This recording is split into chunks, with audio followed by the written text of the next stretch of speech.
So isang napakasamang balita nga po ang dumating ngayong araw para sa knockout artist na si Ryan Garcia.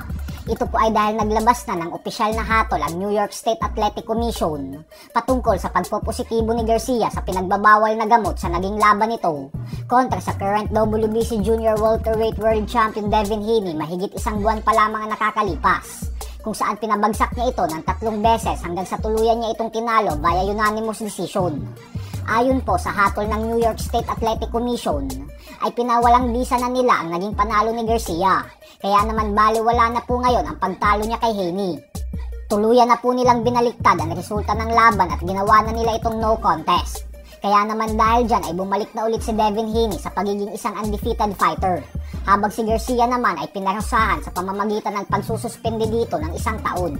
Ibig sabihin po niyan mga idol ay hindi pwedeng lumaban si Garcia ng 1 taon sa boxing.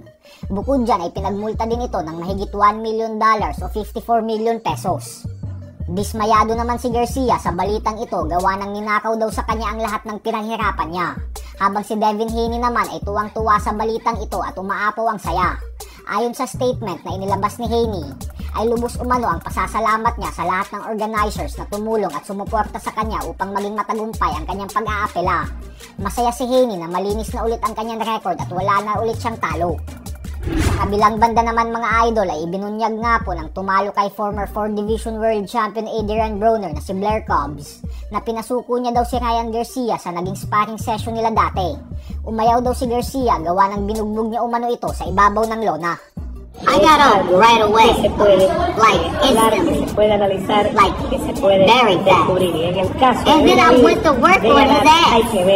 And finished like a true champion does. You know, I'm the guy that always has the last laugh at the end because I'm a true champion. You know, I know how to get up and then win the fight. I know how to get up and show the world that it ain't over. In that little sparring clip, yes, you might have saw me go down from a shot because I don't know who the hell this kid is. I didn't know that he had a weapon or anything like that. He's just some goofy ass kid to me. You know what I mean? Looking like easy work. And that's exactly what I made sure that he was. Easy work. Right after that knockdown, I got up and finished him.